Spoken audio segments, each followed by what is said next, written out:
the I Am Rapaport Stereo Podcast. Live.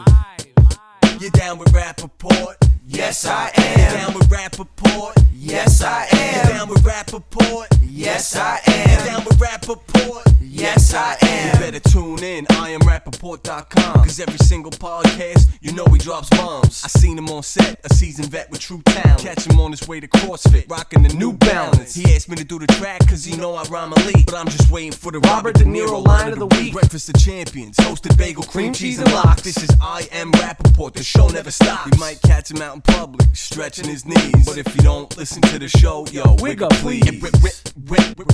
Wiggle please. This is the I Am Rapaport podcast. All right.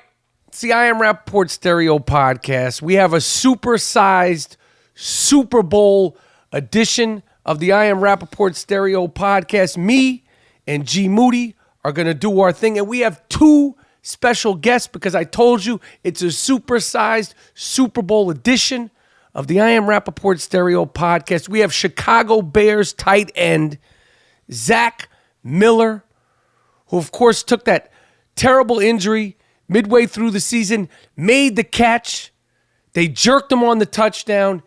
He's had 9 surgeries since the injury. I love this guy. I love the way he plays. He grew up in a town of 328 people. There's 328 people that grew up in my building. Okay, so we got Zack Miller. Then we have fresh from the Pro Bowl. We have Pro Bowler, Los Angeles Ram, Jared Goff is rocking with us on the I Am Rapaport Stereo Podcast. They thought he was a bust.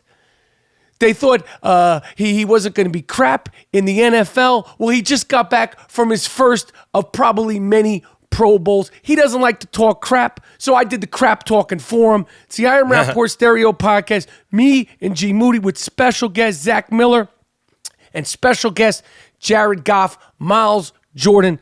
Let me hear something funky. Yeah.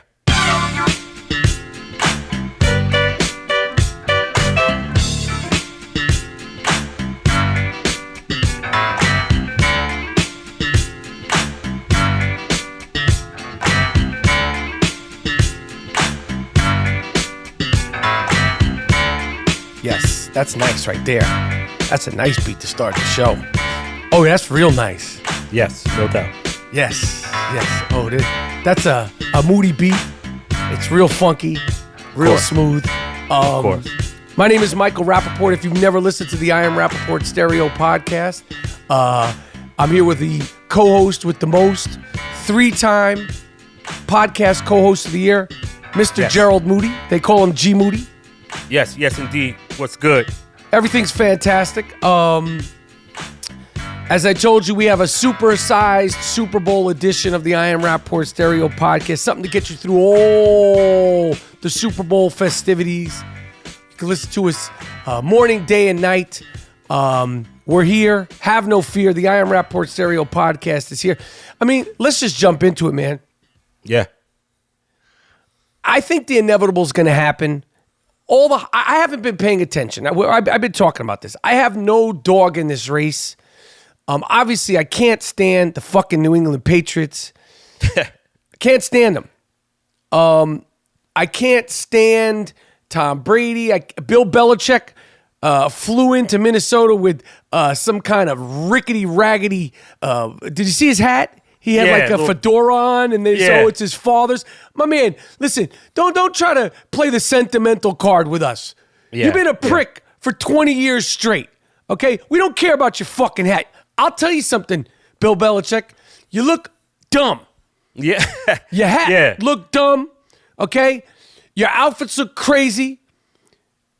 I don't care whose hat it is or any of that stuff. Oh, now you're trying to be sweet, Bill Belichick. No, I'm not having it. I'm not having it. You look nuts, homie. He's answering questions too, right? He's trying to fool us with that bullshit. I don't trust it. Yeah. Don't trust Bill. I can't root for the Philadelphia Eagles. Like I said, I'm going to watch the game. I may or may not watch Justin Timberlake's performance at halftime. I like Justin Timberlake. I don't know. Anything could happen. I don't have any real particular plans for Super Bowl Sunday. What about you, Mr. Moody? I'm going with the Eagles, even though I don't like their fans. They're in the NFC. We need these guys to beat this guy. I was thinking about it. I like Tom Brady, but I'm down with the Eagles. I want the Eagles to win, and I want Nick Foles. Hey, remember Jeff Hasselbeck for the New York Giants when he filled in for Phil Simms? Hostetler. Fucking Jeff Hasselbeck. Hostetler. Jesus Christ. Hostetler. Jeff Hostetler. Yo, I think Nick Foles is like he's just playing blindly. Like, he's not scared. They have a good team. They have a good defense. They're a high-powered machine. They put up a lot of numbers all season. I'm not making any predictions on it. I'm strong. I'm going to go out on a fucking limb. The Eagles win. Oh, you're making a prediction. Yeah, I don't bullshit. You know me. The Eagles win. Okay, great. Listen, I won't have a problem if the Eagles win. It's legendary that Rocky was my favorite movie. Dr. J was my first favorite basketball player. I wasn't into Batman. I wasn't into Superman. I wasn't even into Bruce Lee. I was into Julius the Good Doctor Irving, better known as Dr. J. I have no problem if they win. I love the fighting city of Philadelphia. I love the Roots. I love Jazzy Jeff and the Fresh Prince, especially when they performed at Union Square. I love MFSB. Oh, man. Oh, my God. Let's talk about Philly Soul for a minute. Yeah, hell yeah. Gamble and Huff, Pendergrass, all that good stuff out of Philly. Sigma Sound Studios. Oh, so much soul. Hell yeah. Oh, my God. They produce so much soul from Billy Paul, all kind, man. Just the gamut. Yo, if you have Spotify or Tidal or iTunes Music or whatever, something like that, download yourself the Philadelphia Soul Collection or the Soul of Philadelphia Collection. It should be 3 CDs of gorgeous soul music. Yes. Gorgeous no soul music. Gamble and Huff. I actually tried to make a documentary about them at one point. But making music documentaries is tough, man. Mm-hmm. I imagine. Shit. The owner of this is funny. The owner of the Atlanta Falcons, we were talking about this the other day, crying over spilled milk like Hillary Clinton. Arthur Blank, the owner of the Atlanta Falcons, who of course were in last year's Super Bowl, and I was cheering my ass off. I could care less about the Falcons. I have nothing against them, but I was right there neck and neck with some of the biggest Falcon fans last year. They were beating the dog snot out of the Patriots, and then of course 28-3 happened, and the rest is history. But before 28-3 has happened, and Tom and my guy Julian Edelman, and all those guys came back and ripped the hearts out. Arthur Blank, he's the guy that was on the sideline. What was he doing, Gerald? Oh, he was buck dancing on the sideline as if the game was over. So he is offended that Robert Kraft, he said, and I quote, because the New England Patriots got their ring, and it's gaudy and over the top, as it should be. Listen, if you're the New England Patriots and you got that many Super Bowl rings, do whatever you want with them. Hell yeah. I think they have 4. They won 4 Super Bowls. 5, something like that. Who cares? Who cares? Yeah. Last year's ring is gaudy and tacky as a Super Bowl ring should be. The I Am Rapaport Stereo Podcast Championship ring is gaudy and tacky as an I Am Rapaport Stereo Podcast Championship ring should be. Let me stay focused. Arthur Blank said, I said to Robert Kraft, you didn't have to do the 28-3 thing in the ring. It kind of pissed me off. Arthur Blank, shut the fuck up. Yeah. You didn't have to be on the sideline buck dancing when your team was up 28-3. You should have been in the booth.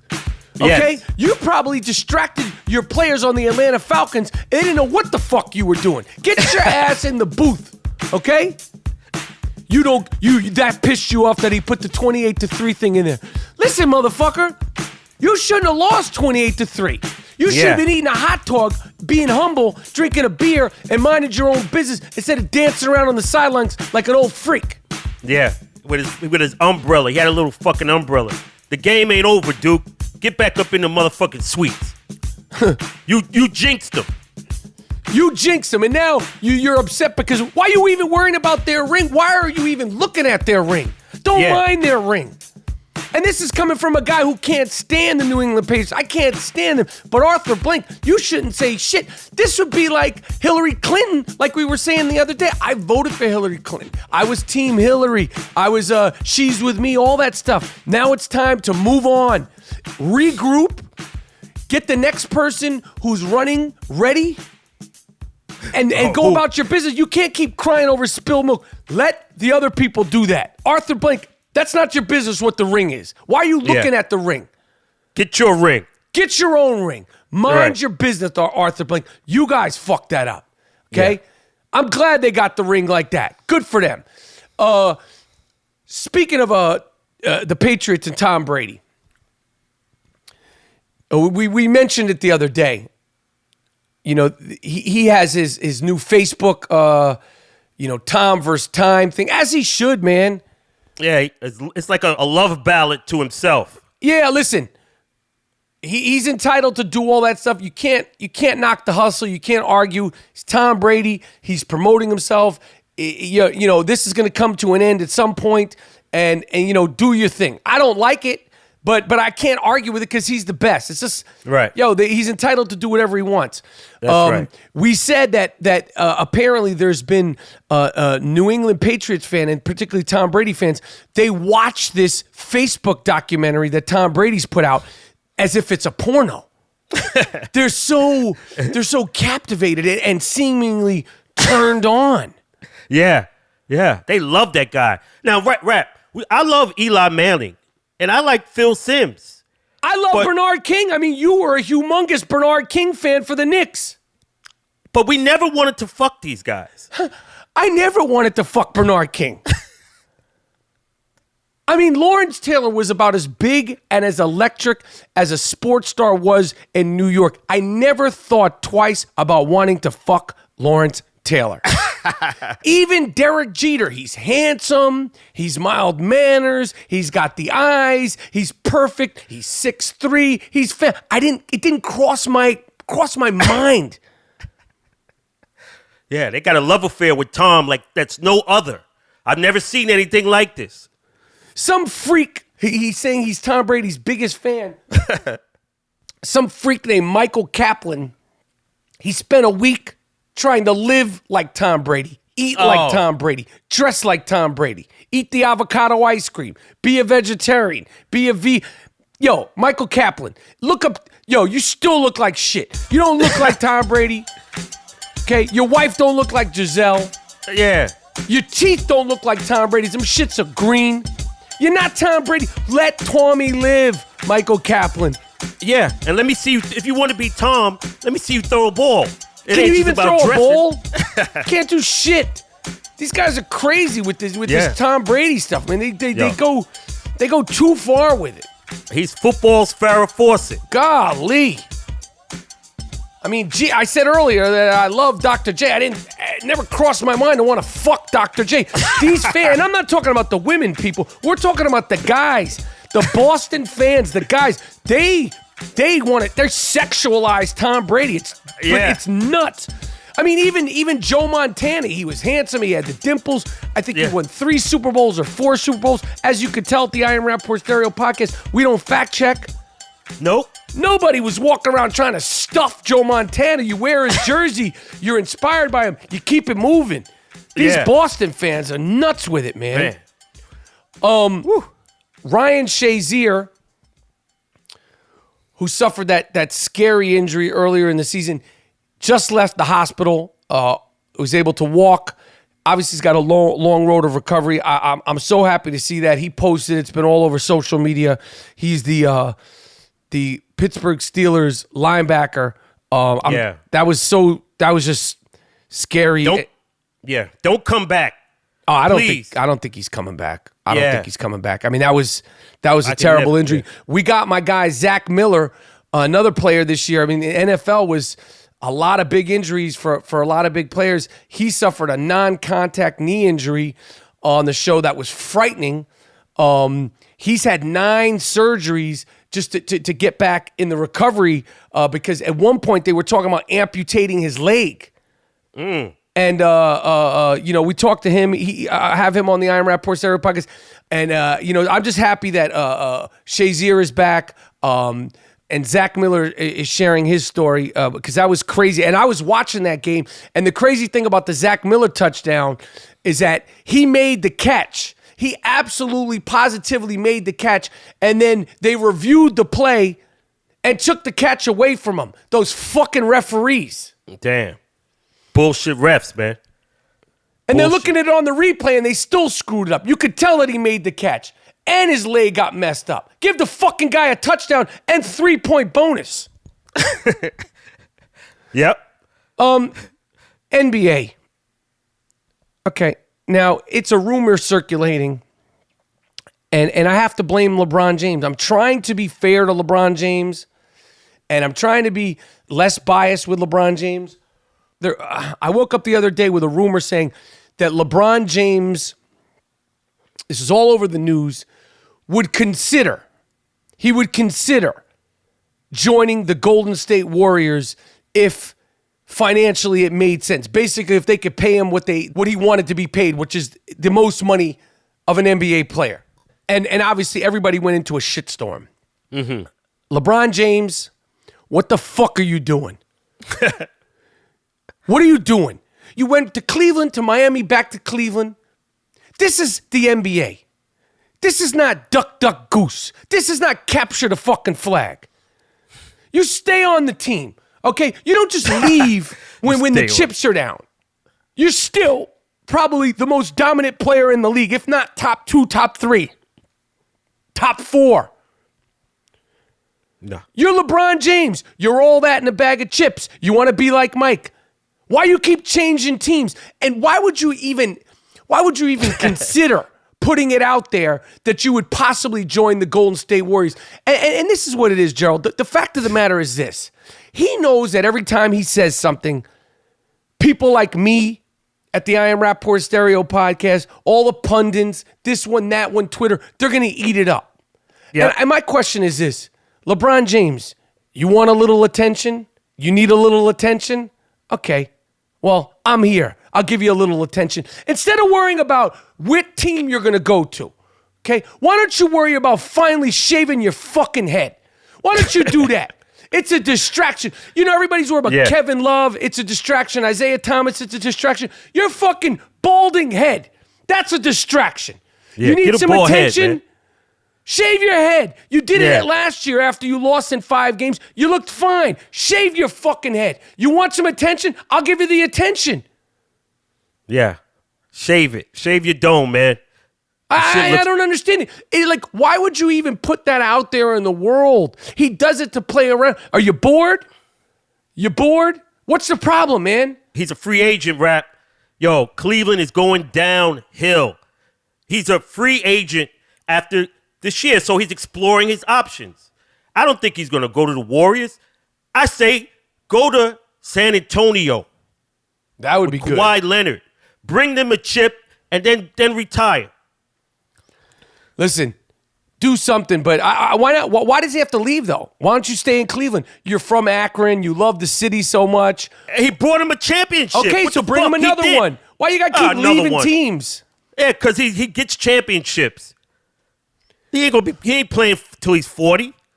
You know, these guys, this is the fact that he even said that is indicative of the SkinnyJeanification of the NBA. Yeah. These guys are softening the league. They're playing games. They're little gossips, little TMZ queens. Cut the shit, man. Golden State doesn't want you. Golden State isn't checking for you. They don't want those problems. Yo. You don't have to get invited to play for Golden State. You don't just go whatever team you want. Oh, Golden. Nobody's checking for you. And they beat the shit out of you. Why? They don't need you on their team. This isn't some Harlem Globetrotter N1 mixtape shit. That would be terrible for the league, for the business. That won't happen. I stopped watching. Yeah, if he's on that team, I'm finished with the league, man. Yeah, I'm done. Yeah. I'm done. I'm finished. Yeah. What else? Stephon Marbury said he's done. He's going to retire, going out the way he wants in China. I don't know. Good for Steph. Yeah. So what a crazy career. Yeah. Guy with so much talent and just bizarre career. Great time in the NBA, in spots.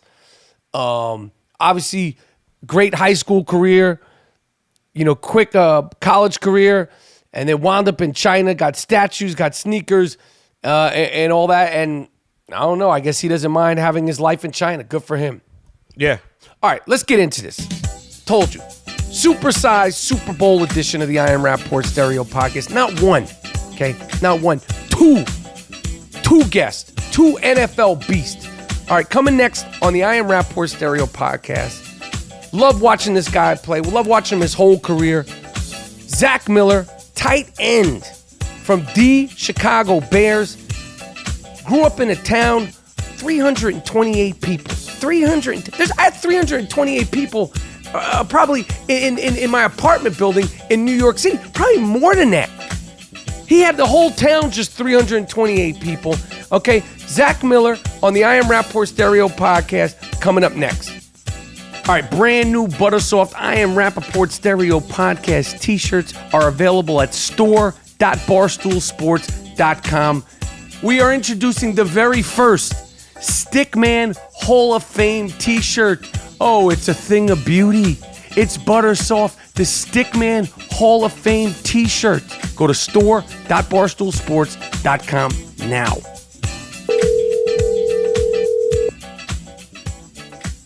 Hello? Zach, it's Michael Rapaport. What's up, my man? Ha. How you doing, man? I'm good, brother. How are you? I'm good. I appreciate you coming on the podcast, man. I'm a fan. I appreciate you having me. So how are you, man? How are you? I got to tell you, I've been a fan. I was a fan of yours at Nebraska. I was a fan of yours with the Jags, and I was watching the game when you had the injury. I had you on. You may or may not know this, okay? But I'm a senior fantasy football analyst, one of the best in the business.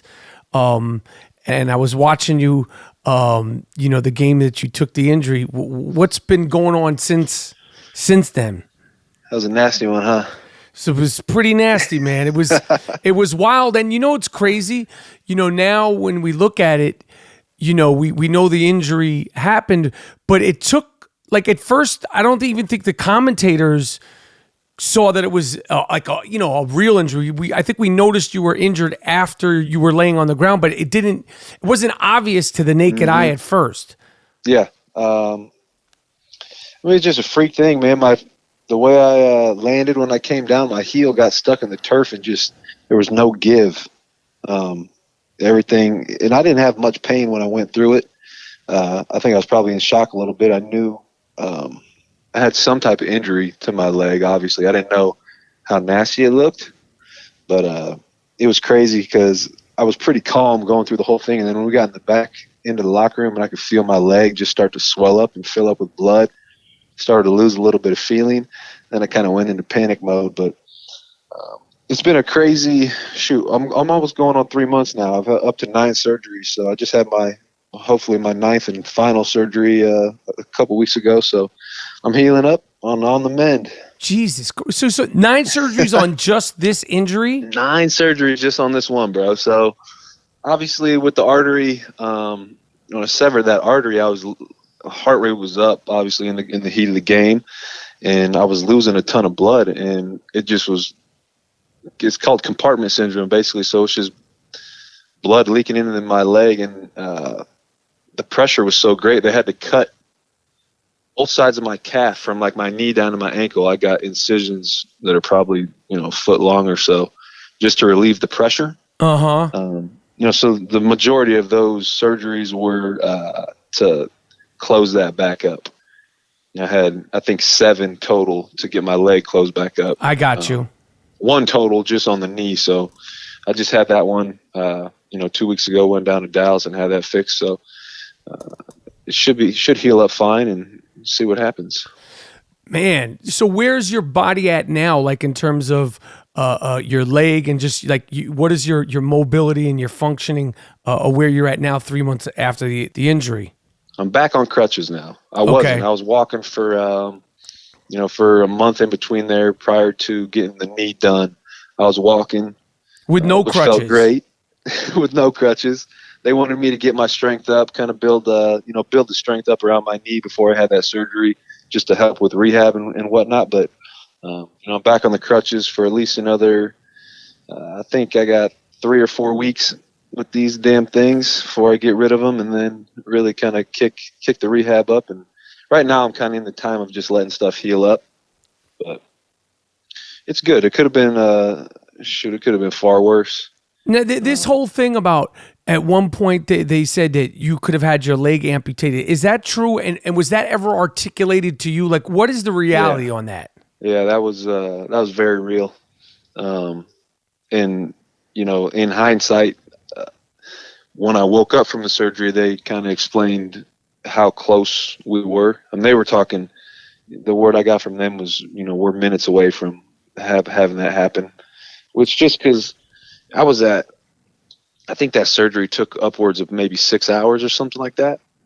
So I'm not sure when they got blood flow actually restored to my leg, but having a lack of blood flow for that long, it results in all your tissue and all this stuff dying. But we were able to avoid all that, bro. So everything kind of went our way as far as after the injury. There's a lot of things that could have went wrong, but I was in good hands.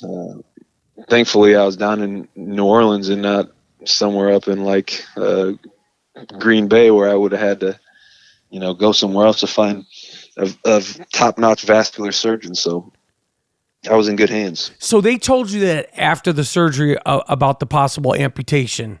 I was talking to my surgeon. I knew the threat of it going in because I lost feeling. My leg had swollen up. It was blue. I mean, you could tell. I knew it was far more serious than just a normal knee injury. And I was pleading with the doc. When we got into the OR, I was like, Doc, do not cut off my damn leg. Please do not. And he must have had enough because 2 seconds later, they put the mask on and I was snoozing. Wow, man, that is crazy, man. Do you remember the play? Like, if you since this, you've had all these surgeries, and the mention of amputation. Like, have you thought about it? Like, have you had dreams about it? Like, what has sort of been the repercussions in your head of it? I remember the play vividly. I remember everything about it. I haven't had many flashbacks. I haven't even watched the play live. I haven't rewatched it. I don't really want to. I've accidentally stumbled upon some pictures. People keep tagging me on Instagram. Like, I want to see this. Like, I want to see my legs snapped in half. I don't want to see that. I've had it and it's weird because when I see that picture, I get like this rush, this wave of like just my body heats up. It's a crazy feeling, but I don't want to relive that at all. Do you remember what your teammates were saying to you on the ground? A couple guys were like, "Come on, man, you're good. Let's go." Like, just trying to, get me up. I think after I lay there, I was like, "Nah, I'm done. Like, I can't get up. Like, this shit is killing me." And we got, when the trainer came over, I was like, "Bro, my knee is gone." He's like, "What do you mean?" It's like, my leg is like, my knee is completely gone because I could feel it like sliding in and out. Jesus. And he was like, "You sure?" I'm like, "Yeah." And then we kind of moved and it like twisted and like popped out. I was like, hold it up, hold my leg up. So we knew right away that there was some type of damage in there where we had to stabilize it. But it wasn't until we got into the back, they want to do x-rays and do all this stuff to check on everything. But once I knew that I needed further care, man, I went into panic mode and started pressing people to get the ambulance. And the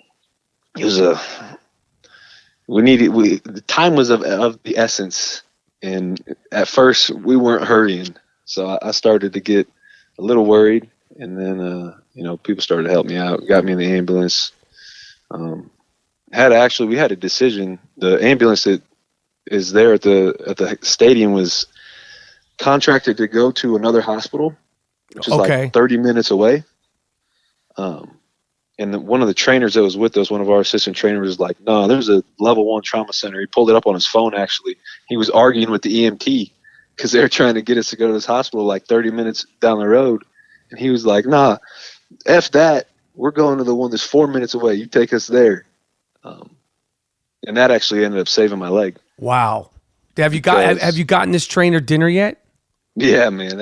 I tell him he's my hero, bro. To be honest with you, I mean, if he's not there, being the advocate for me, because I was in the back tripping. I was yelling at the EMT to give me some drugs to calm me down because my heart was racing. I was basically going through panic mode, and he had the knowledge to pull his phone out. I mean, he's in a foreign city. He pulled his phone out, found a nearby hospital, and we got there. And they said if we would have went to the other one anyways, they would have sent me over back to the one I was at.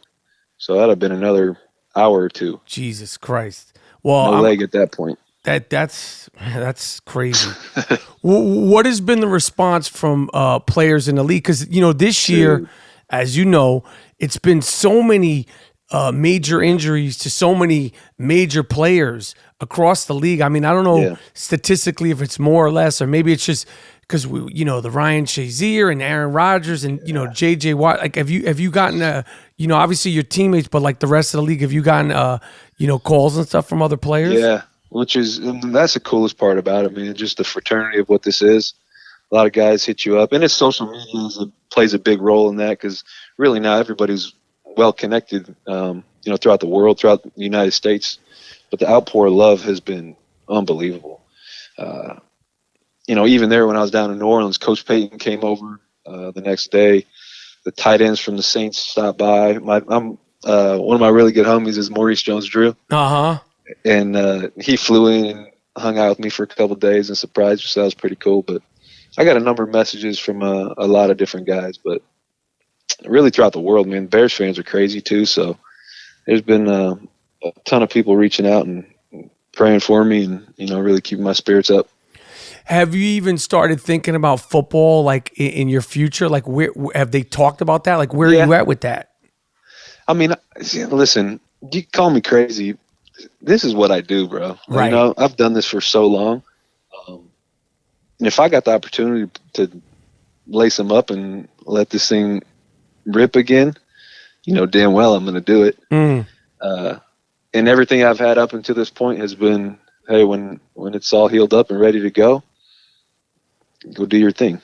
Wow. We're not to that point yet. So I'm not going to, say one way or the other. My thing is kind of day to day, let it play out.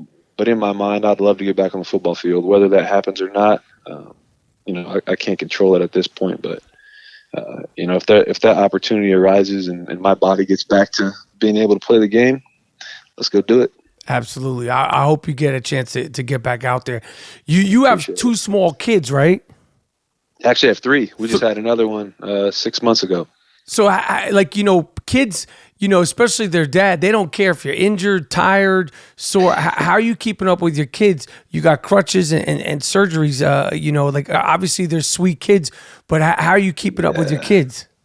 We're playing a lot of video games. I mean, my kids are great. My wife really, to be honest with you, without them, this would be a mess. Right. We've had a ton of help, within the organization throughout this whole thing. We could talk about that. That's a whole nother session on its own, how great the ownership has been to me. But within, my family has been in, my mom stayed here with the kids for a month straight while Kristen stayed with me in the hospital for 24 days in a row. She's had a lot on her plate, bouncing back and forth, taking care of me, taking care of the kids. But they've been good. They understand kind of. My daughter's 7 and our middle son is 6, and we got a 6-month-old. So the older two, they kind of understand that I'm hurting a little bit. They check in on me. When I got out of the hospital and I got home, Bella she got me a bell because I was in a hospital bed, kind of tucked back in the sunroom in the house. That's where I slept for the first couple of days. And so she got me a little bell to ring anytime I needed anything. She'd come running. So they've been taking care of me throughout the whole process. That's cool. So have you been watching the playoffs, like the rest of the games? Yep, I've been watching them all. So what is your takeaway? We're down to 2 teams. I mean, last week, for me, you're a former Jaguar. I wanted the Jaguars. What you talk to me about it. You're I a was player. riding Duval till we die, baby. I wanted them to go to the Super Bowl so bad. Still really good friends with Mercedes Lewis. You know, he was a guy who took me under his wing right when I got into the league and was able to be a teammate of his for a long time. So him and I still keep in touch really on a weekly basis. That's cool. So I was pulling for them to make that run. You know how cool that would have been for that, really the organization, but that team, that city, that path that they would have took to knock New England out at home, that would have been awesome. But is there any beating the New England Patriots? I mean, I think that they truly have voodoo now. Dude, after the Miles Jack strip fumble, that gets blown dead and they revert. If he picks that up and cribs that thing and they're up 17 with whatever 8-10 minutes, shoulda, coulda, woulda, whatever. But I'm saying that's a pivotal play, throughout that game. But then something just hit me once that happened and they went 3 and out and punted it back. Yeah. As soon as that happened, I was like, oh man, you can't give Tom, you can't give him this because he's gonna do what he does. And lo and behold, he went and did it. As a player, what is your take on all this stuff with the referees? I mean, they're imperfect, Drives just me like nuts, I'm imperfect, like you're imperfect. What is your Yep. take on it? There's been so much controversy. Is this a touchdown? That a touchdown? Is this a catch? Not a catch? Nobody knows what the hell is a catch anymore. That particular play and just everything that's happened this year, what is your take on that? To be honest with you, man, it's too much, in my opinion. I think we're looking at stuff too much. We're The replaying it replays. too much. Yeah, I mean, we review every single scoring play. I mean, it seems like you go back to any time someone makes a catch, you got to go see now if he caught it. Now I get the imperfection of the game, but that's kind of part of the game. The human error, all that stuff. Now we want everything to be perfect, but the game is not perfect. It never will be. But this striving for perfection and getting everything right, and it's putting some hesitation in my mind. It's putting hesitation in how these referees are officiating the game. Because if you let that play run out, it is in fact a strip fumble, and he cribs that. It was a screen. There was nobody left. Tom was probably the only one back there to save that touchdown. Now you're looking at a pivotal play in the game, but now a pivotal point in the season and in the AFC Championship, where things could play out a whole lot differently for a lot of people. I just think that we're looking at stuff way too much. It's slowing the game down. It's pissing a ton of people off. Make a call. Stick with it. I don't know. I mean, limit replay in some capacity, but we got cameras everywhere. And I think that's kind of slowing down the game in general. Yeah, I agree. I mean, but then on the other hand, you're a tight end. You make a catch if it gets, and if you know if you made the catch or not, and you know if you're just trying to pull one off. If you make a catch and it gets whistled against you, you want them to look at it 17 times until they confirm that's a catch, right? You throw the challenge flag as much as you can. Right. And I don't know how you solve it. I don't know where you make the decisions of, okay, are we gonna replay this, or are we gonna review this? I think that's kind of when the challenge flag came into play. Like, all right, we'll give you 2 shots on certain plays. You throw the challenge flag and we'll check it out. But now it's reviewing everything. You go back to my catch in New Orleans, which was a touchdown because I caught the damn thing. I'll walk you through everything. Right. And there's no challenge flag. There's no nothing. I guarantee you Coach Payton wasn't going to challenge that. It wouldn't have happened. But now they're reviewing everything. And they sent it out to Al Riveron out in New York, who I don't even know. They said he's renewing him for next year. He has support from the league. I don't know where he's getting it from, because about everybody I talked to in the league has no support. You know what I mean? So you're sending everything to New York and having all these people look at things and making decisions where they ain't even there. I don't know how it gets fixed. I don't know where where you give, okay, we need a little bit of replay, but we don't need every other thing needs to be looked at and scrutinized and slow the game down and take things away from certain individuals and certain plays and take things away from the game. Your catch with the injury, they gave you the touchdown, right? Nah, they took that. Wait, yeah, that's they called right. it a That's touchdown. right. Those motherfuckers. That's right. That's why I was so. Those motherfuckers. I went on my Instagram and screamed at the referees because they made the wrong call. And you got injured, those fucking assholes. That is some bullshit. And after you were injured, you didn't even give up the ball like for like a couple of minutes. Like I held on to so as I caught it, I was like, oh shit. I felt my leg snap. Like I felt it. I was like, oh, that ain't good. Hold on to the ball though. Like, don't let this thing go. Get the touchdown and get up out of here. So I'm sitting there and I switched after I caught it on my left hand. And after I laid down, I switched the ball to like kind of move my body a little bit. And then I was like, all right, that's got to be long enough. And just kind of like let it, like you've seen me flop it. Like I throw it. Right. And roll over. I'm like, dang, like this ain't right. But then they get me on a cart. And they kept replaying it because they're reviewing everything now. So I'm sitting on the cart and that's when everybody saw actual injury because they kept replaying it like 5, 6, 7 times. Right, those And motherfuckers. the only way I knew is I kept hearing the crowd go, ooh, ooh. And I was like, what the hell are they doing? And they're like, yo, they're replaying it. Don't look. And I'm like, oh, shit, this can't be good. And that's kind of how that whole thing played out. But I don't know, bro. All I know is they took a touchdown off the board for us. And that was a big part of the game. Yeah, it was. And that's why I started ranting because they took the touchdown away. You made the catch and it screwed up, obviously, the Chicago Bears. Obviously, you had bigger fish to fry. And I got to tell you, Zach, fucked my fantasy football team up a little bit that weekend. Now, that's the least important thing, but I'm just telling you where I was at that moment. That matters too, man. I know the fantasy football world. That's a big thing. That's a huge part of our game and generates a ton of interest and competitiveness and fun, outside of the actual competition. So I'm a fan of the fantasy football world. The thing about it, I know obviously you guys you're aware of it and all that stuff. The thing for me, because, there's been scrutiny about, is it part of football? Is it not part of football? For me, I've loved football since I was a kid, but falling in love with fantasy has made me so much more aware of the whole league as opposed to just my teams or just players. Like I know pretty much every player on every team.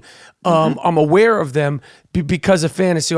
So I think it's a good thing, and I'm sure you guys get a kick out of it. And I'm sure, aside from this devastating injury, people are coming up to you saying you won me a game, you lost me a game. Oh yeah, as if you're worried about our little our little games. But that's the cool part about it because, like you said, man, the fan part about it takes it to a whole nother level. Now, me caring about your team, listen, I can't control if I get 8 to 10 targets a game or if I get 2. So week to week, maybe I had a decent week prior to, and then this week people pick me up and I get two footballs thrown my way, and then they're coming at me on Twitter telling me I need to go kill myself. It's so because I messed up their damn fantasy league. It's crazy. What do you like? Since you've been in the league and like social media reach from fans to players, even since when you were with the Jaguars, what do you take of that? Like, what do you make of the interaction? Like, go kill yourself, you ruined my fantasy football team, or you suck. Obviously, it's a good thing, with the injury, when it's positive stuff. But what do you make of that stuff? Man, it's whatever. I don't really care one way or the other. Someone sitting behind a keyboard talking shit to me doesn't really affect me either way. Sometimes it's funny. To be honest with you, I interact with a lot of people. Right. That spit out the negative vibes. I'm always responding to the people that show love and are positive. But I like to come at the people that are a little bit out of pocket most of the time, just to have a little bit of entertainment. And I find the way to deal with them is kill them with kindness. you do that, and then they start backtracking. Oh man, like maybe I shouldn't have said something like that. Yeah, exactly. If you fight fire with fire, that can get entertaining at sometimes, but you can get a little dangerous too. You grew up in Nebraska. Yeah. Weston, Nebraska, which I'm gonna be honest, I haven't made it through Weston, Nebraska. Bro, you got to make it. You got to make that one of your travel destinations one day. Absolutely. Population is actually 328. Yeah, bro. Not 28,000, 328 people. Yeah. So are you able to name off at least like 150 people in this town? Like if there was money on the table, could you name off 150 people in Western Nebraska?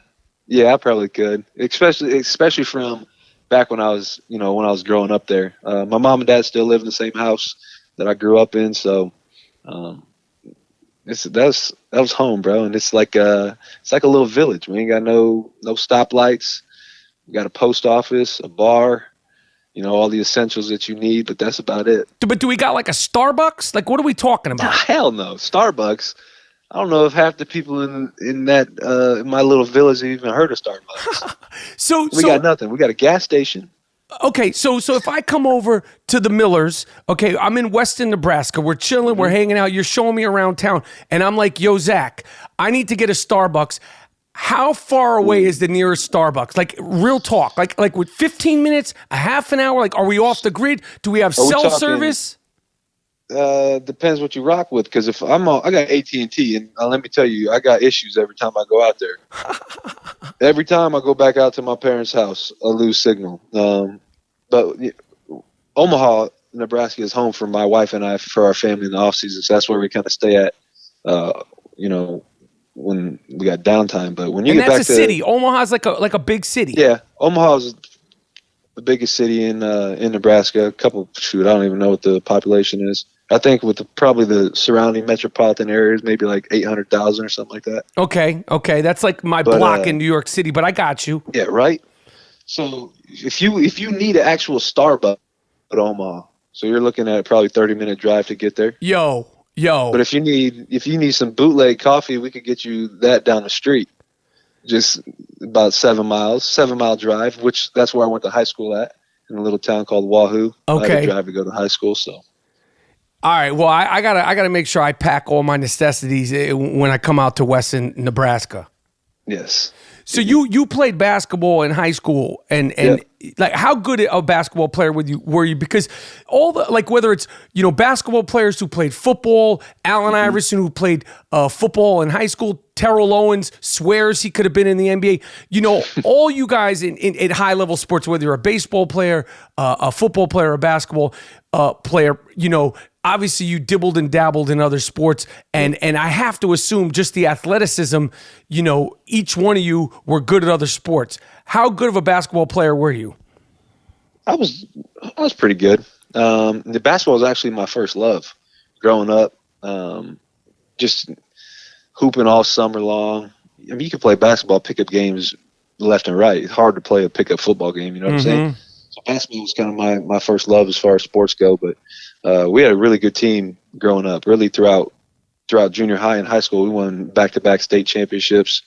So my class was good, but I was averaging like 10, 13 points a game, a couple blocks, a couple dunks, doing my thing. I had a couple offers to go, play at smaller schools, smaller colleges in the surrounding area to play some basketball, but Nebraska actually gave me a preferred walk-on deal or whatever. So I walked on to Nebraska coming out. There's nothing like Husker football when it comes to young kids in the state of Nebraska. So that was kind of shit. But when I made it to Lincoln to go play for the Huskers, that was my professional level right there. I had never been to an NFL game until I played in one. So the Huskers were everything for me. And once I was able to get to that point, I was like, yeah, man, we made it. And then, you go 2 years, we had a coaching change. I ended up transferring to a Division II school, played quarterback there for 4 years, and then ended up getting drafted by the Jags. That's crazy, man. It was a wild ride. When you transfer to a smaller school from playing at Nebraska, are you in your head, are you thinking you're going to play in the NFL? Yeah, that was kind of my goal because I remember when I was going through the transition and making the change. I was dating Kristen back then, and is my wife now. So I was talking with her and going through the whole thing, and I remember telling her like, "Yo, I'm going to go to the NFL, and this is going to allow me, like, this is going to give me that platform," because I could have stayed in Nebraska and probably, there's talk of me switching positions and do whatever, even battled it out at QB. And as I grew, if I would have grew through that, I maybe would have played maybe a year or two, because the guy behind me ended up starting for 2 years and actually had a really good career.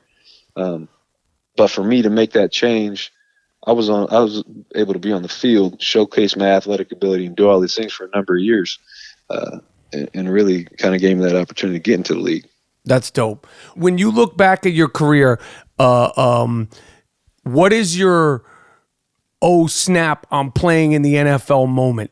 Like when you're 90 years old and you look back in your career, like what would be like the moment of actually being an NFL player? Like was it an opponent? Was it a teammate? Like what was that sort of moment, or what were a couple of them? Because I'm sure there's a few of them. I got a couple. The first one, my first game ever was crazy, just because we were playing the Miami Dolphins, and it was just a preseason game. But like I told you, I'd never been in an NFL game. That's I was nuts. playing D2 ball. So we got little stadiums, and they're even called stadiums. So I'm sitting there down in Miami, little dude from Nebraska, town of 300, and now I'm in Miami playing the Miami Dolphins, standing across the field like, we're really about to play the Miami Dolphins. That was the first game. And then being in the AFC South, watching Peyton Manning twice a year, that's something. Most games I'm sitting on when we're on the sideline, I sit down on the bench. But when we're playing Indy and Peyton Manning's up, I was up watching. Same thing when we play New England. Tom Brady's operating. That's those are legends that if you really love the game and you understand what the game is and how special these guys are that come through, I was up watching them. And then the moment for me, I think probably one of the coolest moments was 2 years ago, Monday Night Football, the one-handed game winner against the Chargers out in San Diego. So that sticks out in my head. There's a ton, man. This game, it's a special game. Blessed to just be able to have the road that I've had, be able to play. And I've dealt with some injuries, but I've always been able to bounce back and continue to live out a dream. So it's been a pretty cool ride for me so far. Well, I hope to see you back out there. And I got to ask you the obligatory prediction. Yes. The New England Patriots. Now, listen, I'm open, very open. New England Patriots hater. I'm a New York Giants fan. We broke them in half twice, okay? Twice. As a New England Patriots hater and a Giants fan, I can't even get the satisfaction of rooting for the Philadelphia Eagles. So I'm going to just be watching this game like it's an episode of Seinfeld. Like I'm just watching it. I'm not emotionally involved. The Jaguars loss killed me. The Saints to Minnesota killed me. Who's going to win this football game, just from your perspective, your professional perspective? Well, I'd like to see Philly win. I got friends there. Alshon is there. I'd love to see him get a ring. But I don't see how you bet against Tom Brady. They're wearing white jerseys again. It's the last, I think 12 out of 13 Super Bowl winners have worn white jerseys in the last 13 games. So I think I'm just going to go with that prediction because I'm like you. I'm not emotionally attached to this. I'd like to see my friends get a Super Bowl ring. And I'm probably with the rest of the world is tired of watching New England dominate this league for as long as they have. So I hope Philly wins. But with Tom Brady on the other side, I think that's going to be quite the challenge. All right, well, listen, Zach, I can't tell you how much I appreciate you you coming and rocking with me on the podcast. I wish you a speedy recovery and whatever's in the future, football, not football.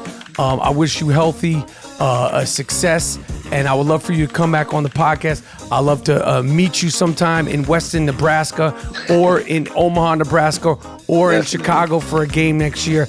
I've been a fan, and I'm going to continue to be a fan, and I know that all the sports fans, all NFL fans are rooting for you to have a speedy, healthy recovery and get back to moving around and at least chasing your kids around by the time the spring comes up.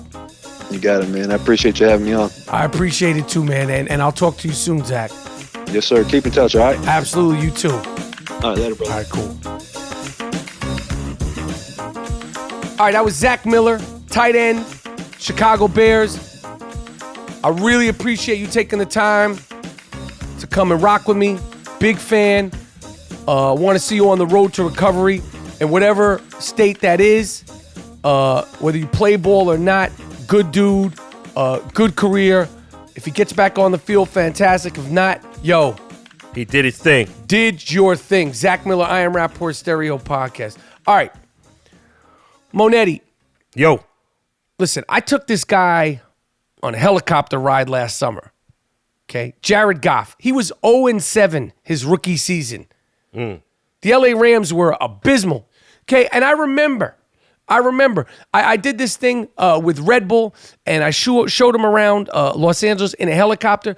And I remember people were like, this guy sucks. He's a bust. He's not going to make it in the NFL. He's going to be out of the league. And I remember when I met him, I was like, this is such a nice guy. These guys should kiss his fucking ass. They should kiss his fucking ass. So when I saw him kick ass this season and turn things around for the Los Angeles Rams after meeting him, I was so fucking happy for this guy. Nice kid, humble kid, 23 years old. If you saw him walking down the street, you'd ask him for his identification. Like, he looks like a lost puppy, okay? But he's a fucking ass kicker, okay? Fresh from his first Pro Bowl. Coming up next on the I Am Rapaport Stereo Podcast, he was 11-4 this season for the LA Rams. He sat out one game because he was kicking so much ass. 11-4 for the Los Angeles Rams. Coming back from his first Pro Bowl, my guy Jared Goff. Stay tuned. Then me and GMoody are going to close out the show with some weird, sick fucks.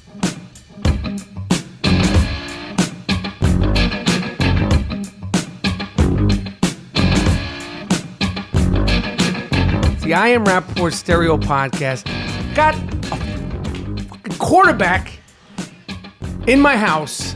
My wife was excited. I was pumped to see you. I'm excited. I'm excited. 0-7 your first year. Should have picked Ezekiel. Should have picked this one. Should have picked that one. How do you like me fucking now? 11-4. Now listen. Not a great playoff game. That's fine. It happens to the best of them. I mean, does that feel good? Yeah, it felt good this Just year. probably like the fucking social media. He's a bust. Fuck you.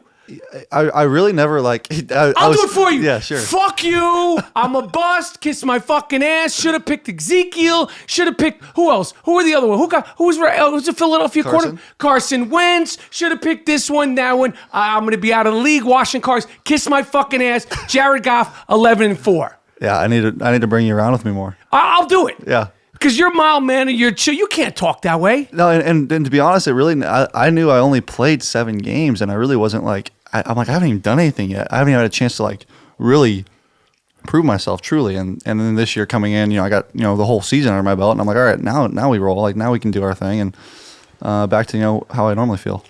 When I first met you, I had just met you as it's like I'm meeting you in a helicopter. There's cameras and all that stuff. But like the thing that I was taken by you is like I'm looking at this guy, kid. And when did you turn 23?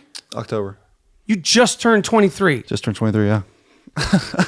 And I'm like, I was thinking this, like, you could play 3-on-3 basketball. You could play pickup basketball. There's a more of an understanding of basketball. All of us might have played flag football, touch football, maybe even a little tackle football when we were kids. But, like these people that think they know about sports and to sit, like, I was offended by that. And I didn't even, like, as soon as I met you, I was like, I was offended that people like, he's a bust. I'm like, you don't know what the fuck you're talking about. 99.9% of the people, the biggest fan fan, they don't know what it is. That's what we were just talking about in the car on the way over here. We said, like, there's so many guys that talk about sports, and that's what they're supposed to do. I mean, they're all over TV. They're supposed to talk about it. That just have no idea, and it's not their fault. It's nobody's fault. But then we talk about there's some guys on like NFL Live, like Teddy Bruschi and Ryan Clark, and those guys who play, and you're like, okay, they know what they're talking about. And so as a player, you kind of know which guys are like, all right, they know what they're talking about. But there's some that just put their opinion out there. So since the season ended, what have you been doing with yourself? Like, what do you do after like grinding, going hardcore, like so much improvement, so much success? I mean, it's got to be like a tunnel vision from camp to when you finish.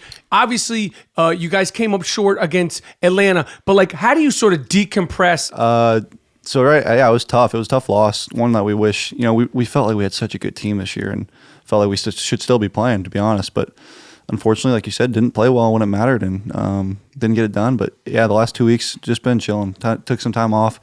Went to Vegas last weekend. How'd that work out for you? Oh, it was fun. Okay. It was a good time. 23 years old. You're in Vegas. Yeah. You're the starting quarterback for the Los Angeles Rams.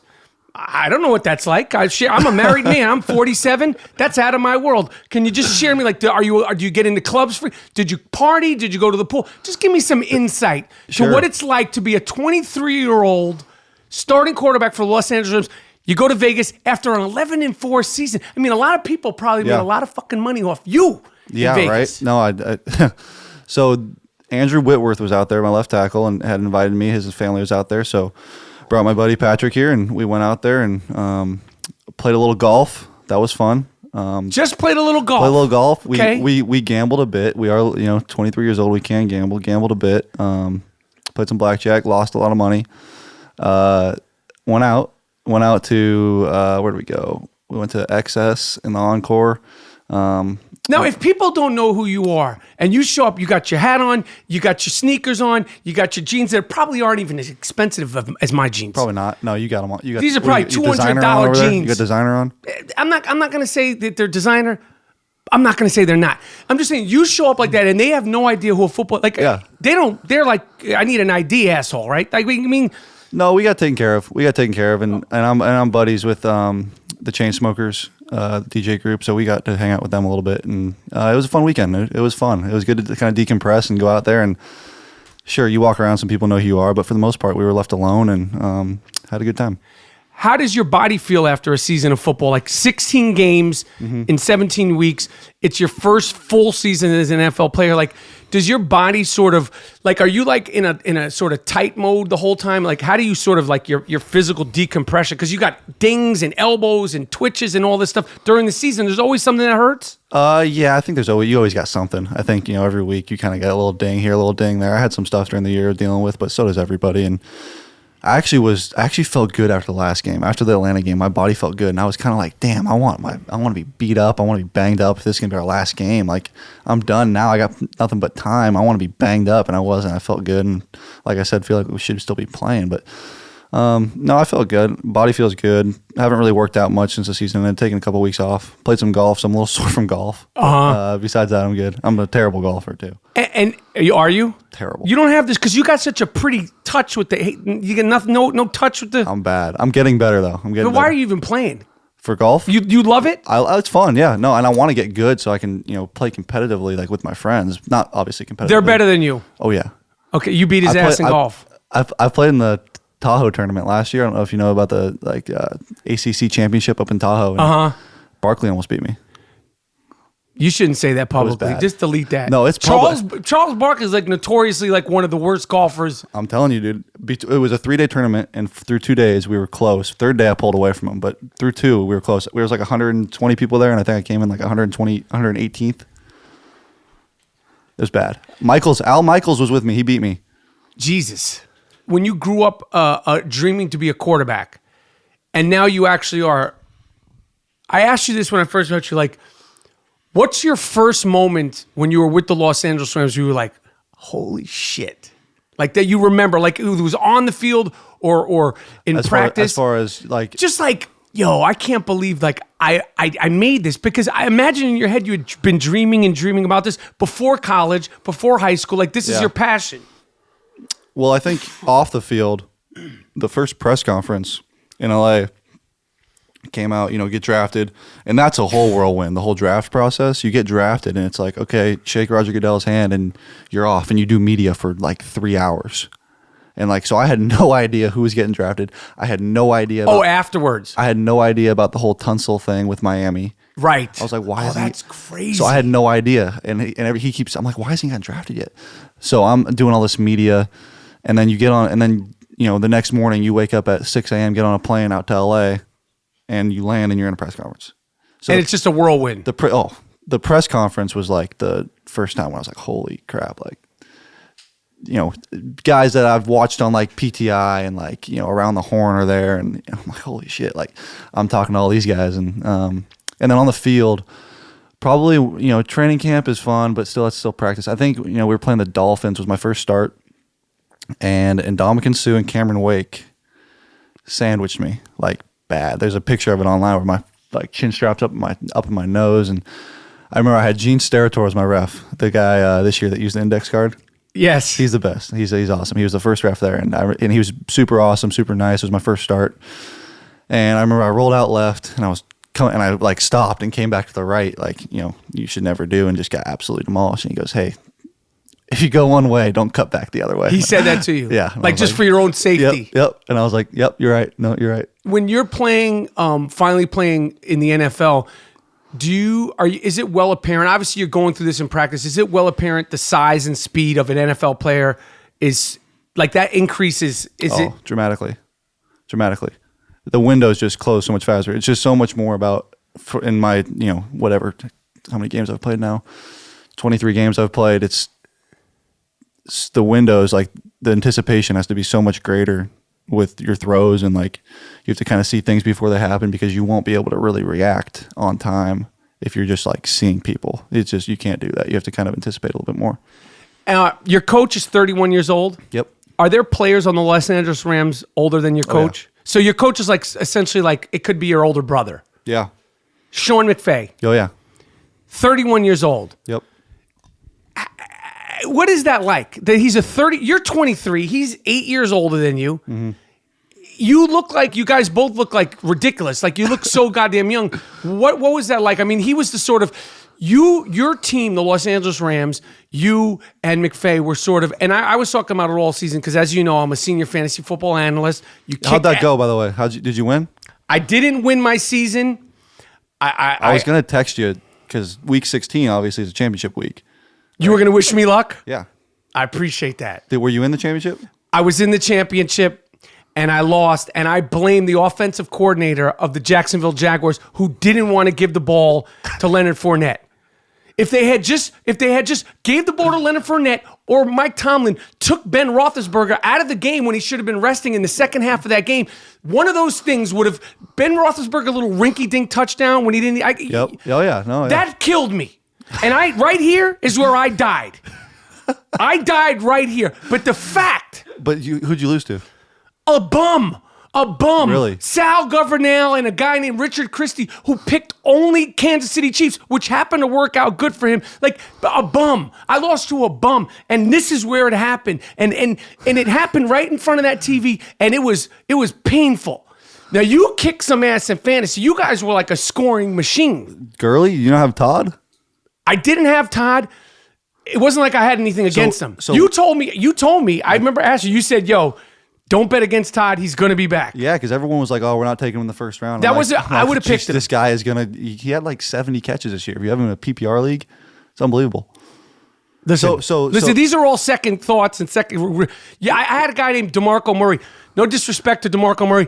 That was my big problem. Did a good job. He was a.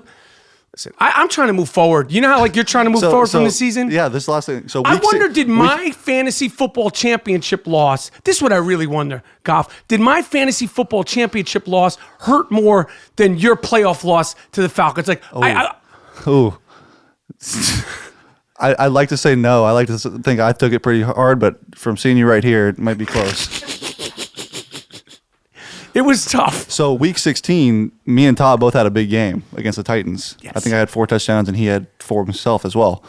And so I know that's like always a championship week, right? Yes. So like every year now, I'm gonna be like, all right, I have to play well week 16 because then you get the fans on your side. I probably won some people their championship, me and Todd, and it's always fun, seeing the fantasy football tweets like, hey man, appreciate it, blah blah blah. Dude, how are you? So you guys are well aware of. I mean, obviously you could care less about it, but people. Oh, it's never a thought, but no, like if you, obviously if you do well or not. And people will say you ruined my life, or you might have broken some hearts for other people, or vice versa. So you're aware of it. Oh yeah. All right, Sean McVay.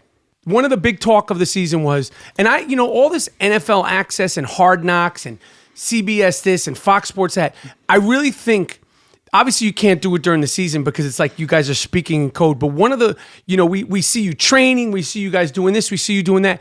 But one of the big talks of the season, and I've never heard this, is there's so much conversation about him and you communicating up to cuts off at 15 seconds. Break down what that is. So it's second and 9. Yeah, I can get it. So a lot of times we just call a play, and it's just like call a play in the huddle like anyone else. And a lot of times we have a no huddle system where we call the play at the line of scrimmage like a no huddle system like anybody else. So the whole fuss about it came from the sound effects when I was mic'd up, and you can hear him telling me the no huddle play, and I'm echoing the no huddle play, just like every other team in the league.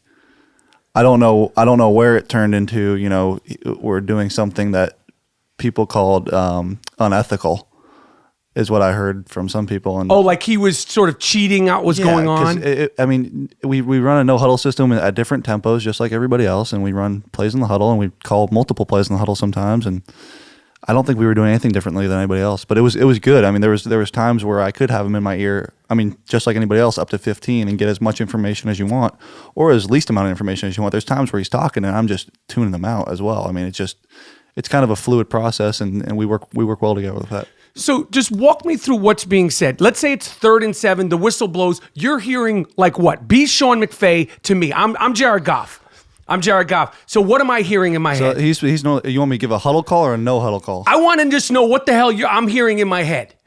A no huddle call. It's 3rd and 7. Okay, we're getting to the second. A no huddle call. All right, he'll go.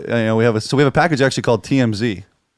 Okay. TMZ for part of our no huddle package, and you're in LA. TMZ. I like it. Hollywood. We have a no huddle package called TMZ. So sometimes he'll just go, hey, TMZ. I echo it. Right, we line up, and then from there we get a play call. And trying to think but let me ask you a question. Like, it could be one word, it could be 2 words. One word is glare. We have a play called glare. That's a TMZ call. So I mean, it's as simple as that, and it can be more complicated at times. But so TMZ is an offensive set. It's just a tempo. And then what are the variations that could go into what you're hearing in the ear? And are you hearing it in your helmet? So there's little speakers, not in your actual ear. So there's little speakers like right next to your ear, and sometimes it cuts out. Like when we were in Dallas, mine cut out. Interesting. Did you play in New England? I played there last year. Yeah, we were good. Did it cut out there? We didn't have any problems there. You didn't have any problems with it? Okay. So in Dallas, it cut out, and we were in a no huddle system, and so I'm running to the sideline and running back on, and for like a whole series, it was bad. And if it cuts out, that's the stuff that people don't even see on TV that like happens all the time. Like stuff cuts out all the time. And when it cuts out, if it's 3rd and 7 and you can't hear the play and it's so quick, do you have to call the play yourself essentially? At times, yeah. There's times where that happens. And when you're calling a play, and like the reason why I'm asking is because a lot of times too is like if it cuts out, there's a certain menu of plays I have in my head, and he's probably going to call one of the 4 or 5 whatever plays, and right. So I can pick one of those 5, and I'll probably be close to what he was thinking. Because you're trained and learning. This is it's part of the game plan and just part of what we've done the whole week. I mean, I kind of understand what we're trying to get to, and the more time goes on, the more and more that'll be even more so. I believe the more I can learn about the offense, the more freedom I have, the more I'll be able to do that. And then the snap count. Sure. Do you decide that, or does? Yep. So you'll pick it on 2, on 1. Mm-hmm. Is it numbers? Is it sounds? Are you burping? Are you farting? Like they're doing all this now. Like, yeah. So in the shotgun on the road, it'll be a silent count. How does that work? So it'll be a guard. So you're the center. Yeah. There's a guard next to you. Yeah. The guard's looking back at me. The guard's looking back. The guard's looking back. I give him a hand or I give him a foot. He taps you on the leg, and then you snap it. What about the tackle? How the fuck do they know what's going on? So actually, when you get the tap on the leg, then you're the center. You do a head bob, boom, boom, and snap it. And so they can periph that and see a head bob and kind of know it's coming. I don't know how they do it because it's exactly left of them or exactly right. Like they got to really see that. I got to tell you, these little details and these little intricacies, there's a level of football that as a fan we're not getting. Oh, no doubt. Like just in terms of like. Well, you're getting it now. I'm giving it to you now. That's what I'm talking about. I'm getting it now because these little details and these little intricacies. This is the thing where I like shut up. You don't know what you're talking about. Yeah. You know what I mean? Like I know. Listen, I was a center growing up. Yeah. See now you're my snap was. I'm letting you in the club now. I like that. Now when people say stuff, you go, "Hey, hold on. Listen, this is actually how they do it." Yeah, the guard is tapping the center, and that's what's going to happen. Yep. Todd Gurley. Yep. Like, what is your impression of him? I mean, he's ridiculous this year. He's incredible. He's such a good player, but I mean, he works his ass off, man. How so? Works his ass off. Like last offseason, worked harder than maybe I've ever seen anybody work. Just daily, just always grinding daily, just working on his body, working on his speed, working on his footwork. And as good as he is as a player, he's like one of the best teammates I've ever had too. What does that mean to be a good teammate? He's not selfish. He's just he wants us to win. He's for the team. He's for the team and really just wants everyone to be successful and is very supportive of everybody. I mean, 1 to 53, everybody on the roster he's supportive of and good teammate. I mean, he's a good leader. He's good at everything. How hyped was the team to just see him? Because obviously his first year, great. Yeah. The second year, it was a step back for everybody, the Rams. Yep. And then, like they're saying, again, he's a one and done, he's a bust. And then he comes out, he breaks records. Yeah. This year, like how hyped and how much pride do you guys take in that collectively as a team? Oh, a lot. I think anytime you have one guy that's doing what he's doing, who I think should win the MVP, it's always a kind of a team. You have a lot of pride in that. I mean, I worked with that guy. That was my teammate. Type of thing. And it's more so I think for the O lineman than anybody to see what he's done, and they have pride in that. And Todd obviously knows that they're a big part of that as well. But it's fun to see teammates have success, and especially him. I mean, he's a good player, good teammate, and a lot of fun to see him do well. Cooper Kupp. Apparently, he's just like a football nerd. Life, he weighted. Like, There's all these myths. Yeah. He's been playing for a year. Yep. Like, what's his story? Sure. Like, did he really wear weights? Did he really stretch his body? Like, what's Cooper Kupp like? He's like, is he working out right now somewhere? He's like a robot. I was working out with him yesterday. I told him after the season, I was like, dude, you got to take like 2 weeks off. Like, you got to relax. He's just like an absolute worker. And I actually met him last offseason. He's with my agency, so we have the same agent, and just got a chance to talk to him. And he's like a football Rain Man, like a savant, where he was drawing plays, and he's a receiver. I mean, he's not a quarterback. He's drawing plays, thinking about concepts and stuff.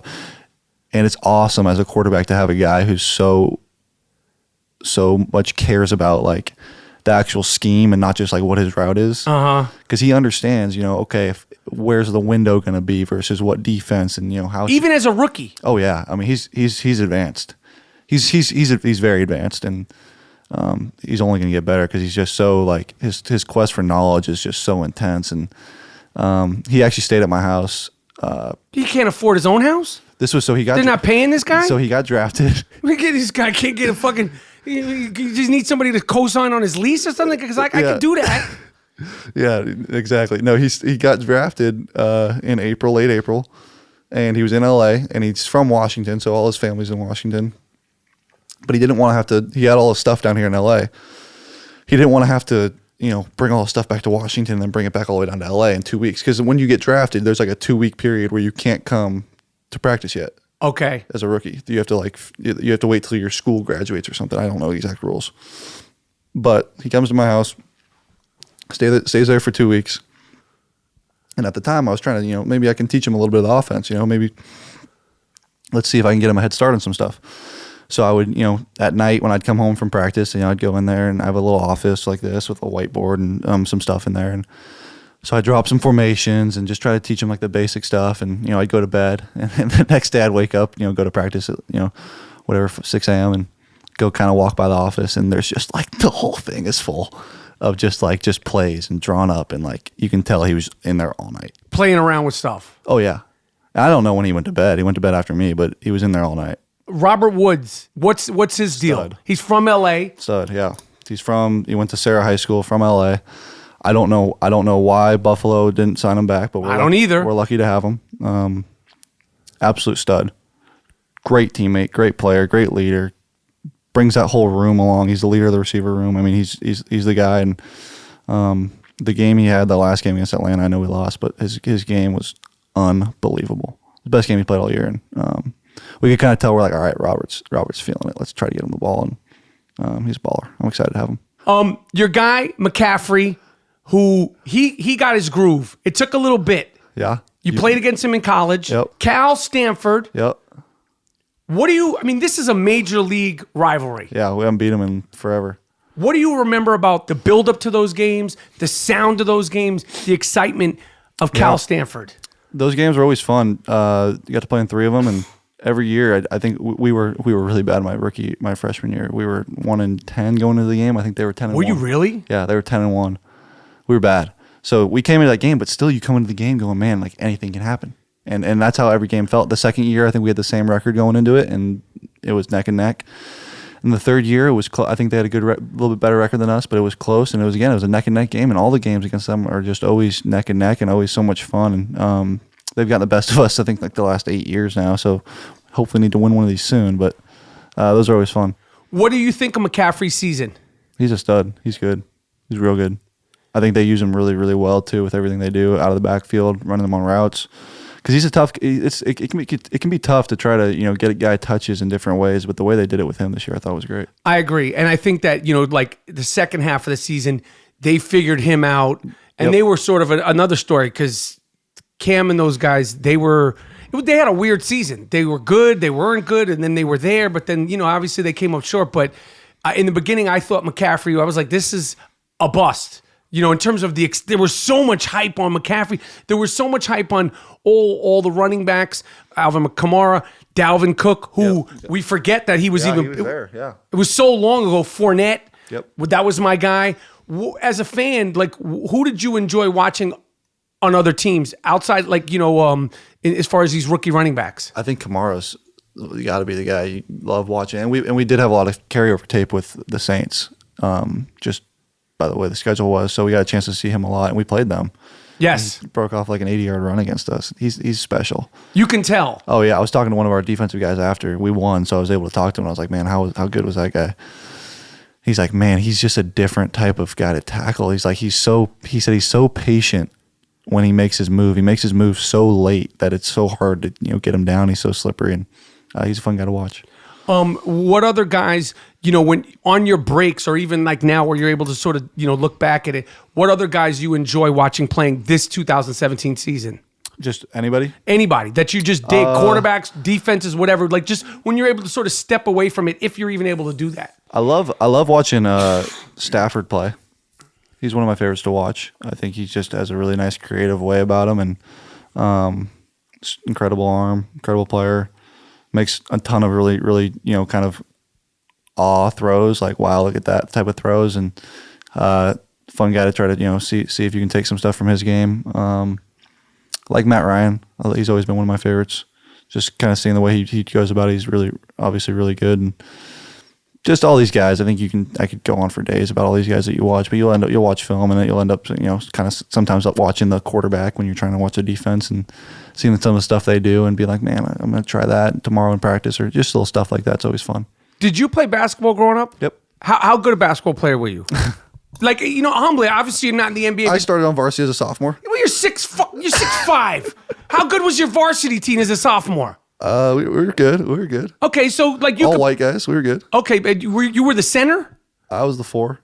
You were I'm like a poor man's Draymond Green. I did all the dirty work. Okay. I didn't. But were you a talker? No. Playing basketball. So no, I guess not. I was a stretch 4 who rebounded well, played good defense.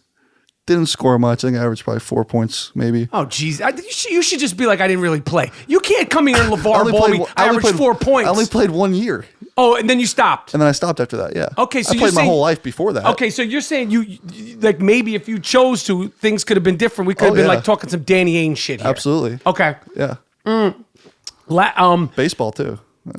Because your father's a pro baseball player. Yep. That's cool. Yeah, it was really cool. I was 2 years old, I think, when he retired, so I don't really remember much of it. But he played with, like, this is one of the best memories. He played with Ken Griffey Jr., so he knew him a little bit. And one time he was playing the Giants up in the Bay Area where I grew up, and we went to the game and got to meet Ken Griffey Jr. Like, go down the field, meet Ken Griffey Jr. And so stuff like that kind of happened, and that was fun. But I think ultimately he just kind of taught me, like, kind of what it takes, and the work ethic and everything he kind of did to get to where he was, and everything I had to do to ultimately get where I wanted to be.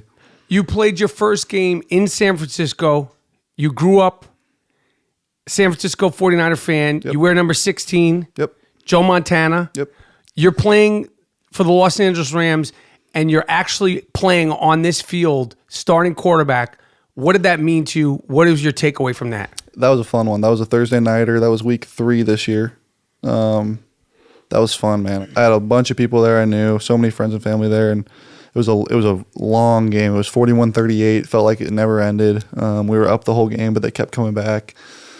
Won at 41-38, and it was just fun, just kind of being there. And really, McVay's grandfather was the GM there when they won all those Super Bowls. So he's got even more history there in the Bay Area, and it was just it was a cool game. It was a lot of fun, and growing up watching them. I mean, I was a Niner fan, 3 years ago. Like, that's crazy. Yeah. I was all in on when they were going to the Super Bowl, and the last game I was at, I don't know if you remember, it was a playoff game. It was Atlanta.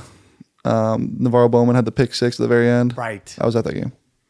And now you're playing. Yeah.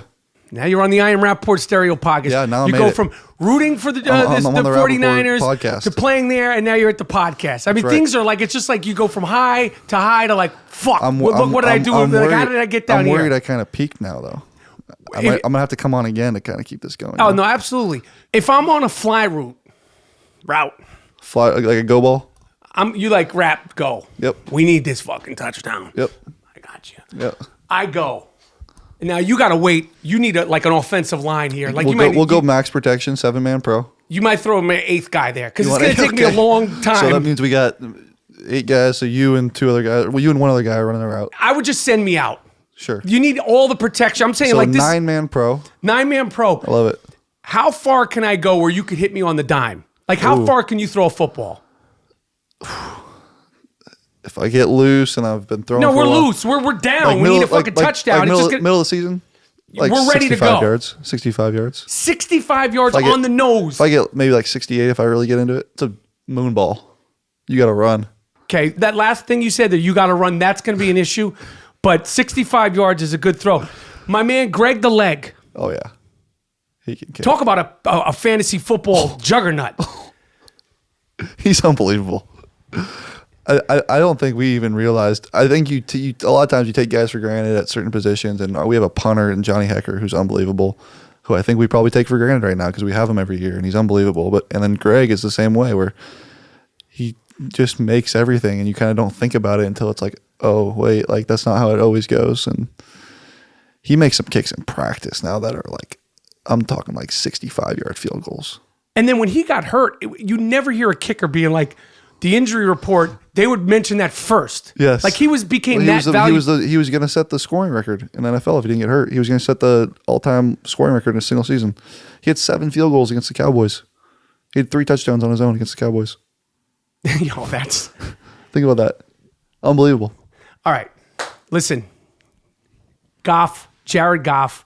I can't tell you. I text you. I'm so proud of you. Happy for Thank you. you. I'm glad that you came back from the 0-7. You told them to go fuck themselves. And I'm bringing you around everywhere with me from now on. Bring me around.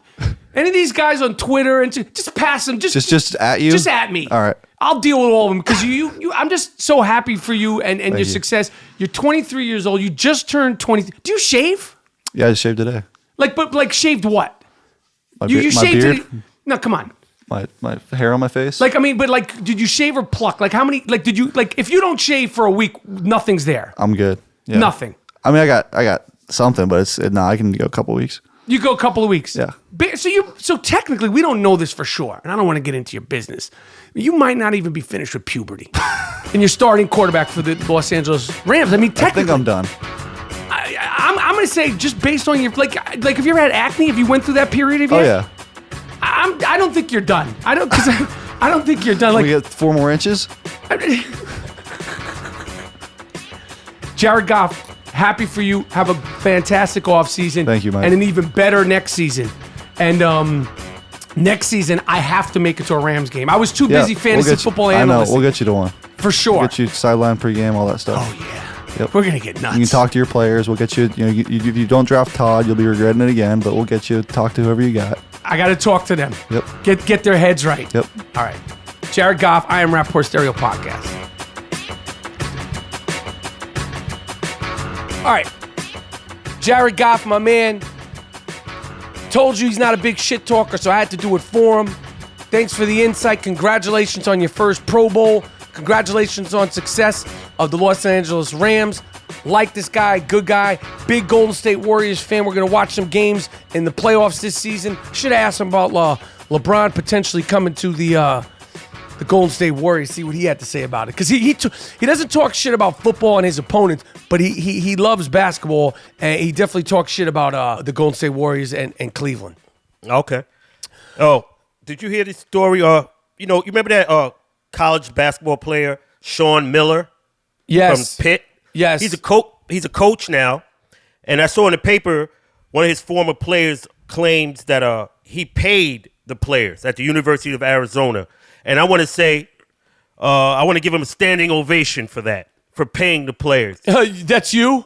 Yeah, I want to give Sean Miller a standing ovation for having the balls to pay these guys, because he himself was a player, and he probably knows how destitute some of these kids are.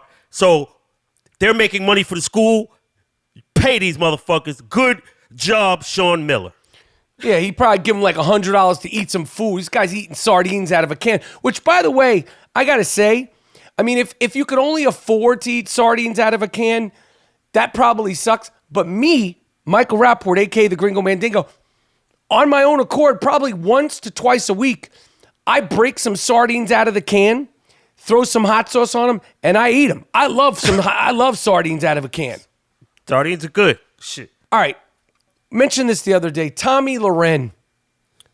Tomi Lahren. You know Tomi Lahren? She's the Aryan pinup girl for Fox News, who's remixed her face quite dramatically. If you look up old pictures of Tomi Lahren, it doesn't look like the Tomi Lahren you see on Fox News. I call her the Fox News Aryan pinup girl. She was talking greasy the other night. She called Joe Kennedy, Republican Joe Kennedy, okay? He's a Republican. She called him that little limp dick, okay? And she also said that he looks like Caitlyn Jenner pre-op. And now she apologized and said, my comments on my personal Instagram about Kennedy's response were inappropriate. I take full responsibility, blah, blah, blah, blah, blah. I don't accept the apology, chickenhead Tommy. She can't unring the bell. No, I don't accept the apology.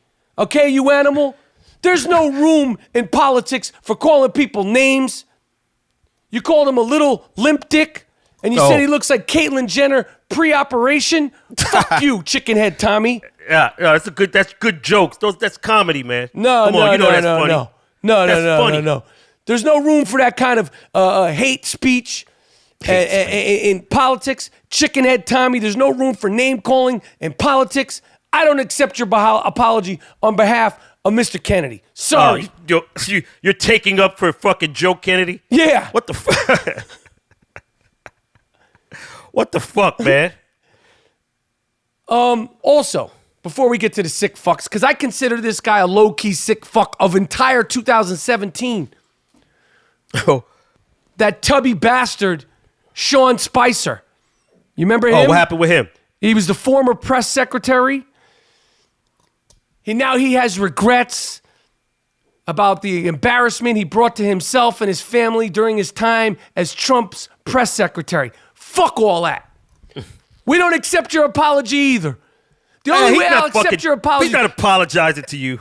And fuck that. We're not accepting Sean Spicer's apology. He was up there lying for the president, lying to the people, not just of this country, the entire world, making up shit.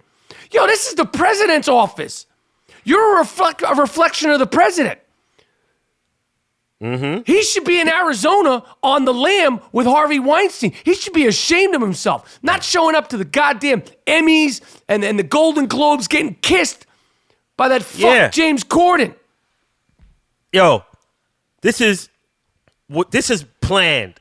Now he's gonna write a book about how he was in there and they was forcing him to do shit. I know. This is what he's gonna do. I know. A nice book. I know. He's gonna have a little book deal, and I'm saying like this should be like prisoners and stuff like that. You know, like if you commit a crime, there's some laws like you can't make money off it. This is the same thing. You're up there lying to people and making up shit, and now you have regrets. Fuck your regrets. Okay, I don't accept your apology, Sean Spicer. And if I see you, I'm not kissing you. I'm not impressed with you. You need to go to Arizona and hang out with Harvey Weinstein. You shameful fuck you. Shameful Sean Spicer. That's my nickname for him. I just penned it. Write it down. Shameful Sean Spicer. Mark my words. Mark my words. He will do something to shame himself and his family even more. Trust me, the best is yet to come with this animal. Nah, he's good now. He's apologizing. He made a mistake. He's good now. All right, Miles, cue the sick fuck of the week music.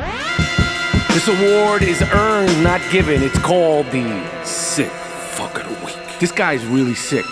Lock him up. How could you do it? Don't let him out. Damn. You fucked the dog? You what? You fucked the dog? Why would you fuck the dog? Why would you fuck your girlfriend's dog? What? Sick fuck. The sick fuck of the week. It's earned. Earned. Not given. You did what? No.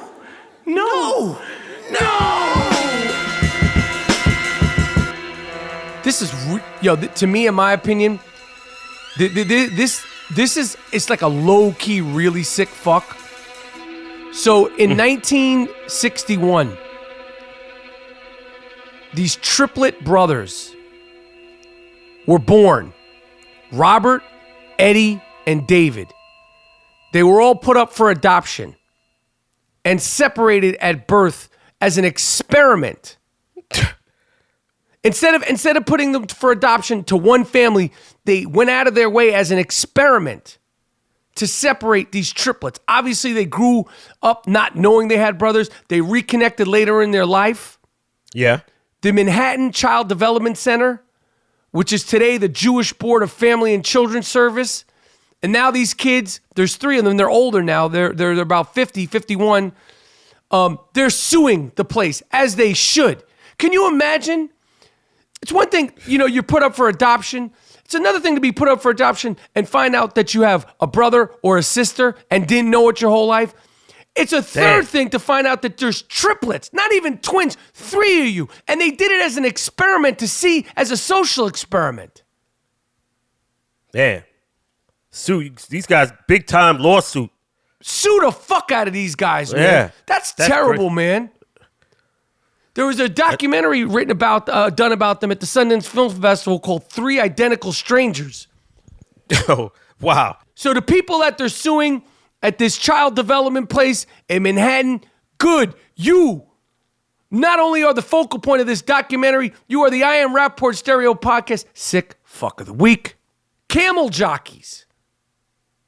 In Saudi Arabia, they race camels, okay? And they have beauty contests, okay? This is like part of the culture out there. You know, they have the camels and they brush them and they're nice and whatever. These sick fucks out there in Saudi Arabia are putting Botox in the camel's face to beautify the fucking camels. Oh, man, they bugging hard out there.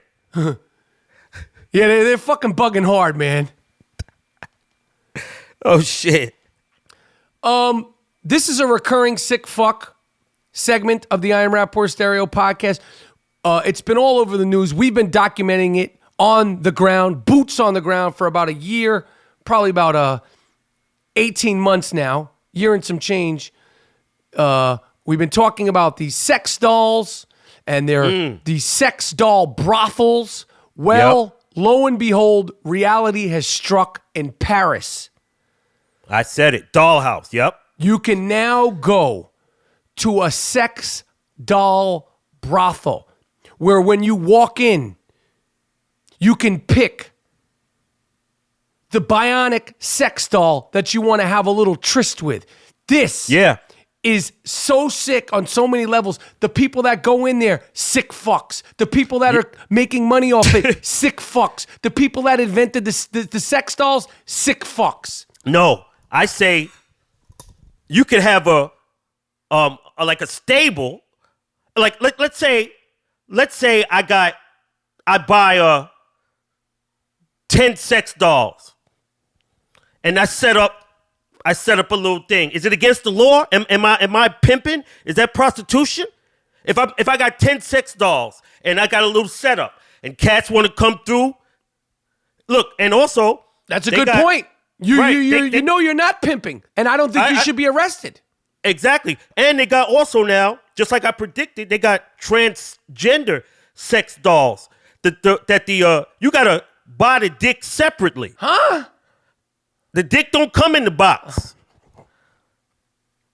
It's a smart dick. A smart dick. Good one. Yo. Very good. Very good. Yo, but they have them houses. It's a dick in the box for real. Yo, who's like, that's how I want to spend my night. I want to go to a sex doll brothel. Yo. That's something that people want to do with themselves. Like, you don't want to go to the movies, go get something to eat, chill at home, watch Netflix, something like that. Nothing like that. Nothing like that floats your boat. You'd rather go to a sex house brothel. Yo. Lock them up. Is that against the law? Is that pimping? Is that prostitution? No. If I got 10 dolls and you pay me, no. These are not human beings. No. So, yo. Are you you're asking that again. Are you thinking about getting into that line of work, my friend? Yo, maybe. Buy 5 dolls and be like, yo, what you want to do, yo? It's not against the law. These are not human beings. All right, well, that's the world-famous Sick Fuck of the Week segment. This has been an incredible episode of the I Am Rapaport Stereo Podcast. Yo, by the way, Moody. Yo. And I highly recommend it to everybody out there. Cat Williams' new special on Netflix. Yo, that guy is funny, man. Yeah? Good. Yo, watch it. That guy is funny. He does not give a shit. Hard-hitting. Like, his stuff on race and just... Yo, that guy's funny, man. He's funny. So He's always been funny. Yeah. I highly recommend. He's funny about himself now, like about all the being in jail and the drugs. Yo, I highly recommend the Cat Williams special on Netflix. I want to thank, again, our 2 guests, Zack Miller. Yeah. Tight end for the Chicago Bears, and Jared Goff, quarterback. Pro Bowl quarterback for the Los Angeles Rams. I appreciate you guys coming. All the insight, all the information, all the honesty, all the humor, all the shit talking. What can I say? All right, I told you it was a supersized Super Bowl I Am Rapaport Stereo Podcast. I told you, have no fear. The I Am Rapaport Stereo Podcast crew is here. We came, we saw, we conquered. Miles, take us out of here with something like a smacker. I want the people, when the episode ends, to be dancing, okay? Yes. I want them to not turn up and let it rock for a little bit. Yeah. Let it rock. I made some good funk today, Miles. I sent it to you. Rock it. Moody, I appreciate it. Fans, tell a friend to tell a friend. It's the I Am Rapaport Stereo Podcast. We'll be back next week with more heat.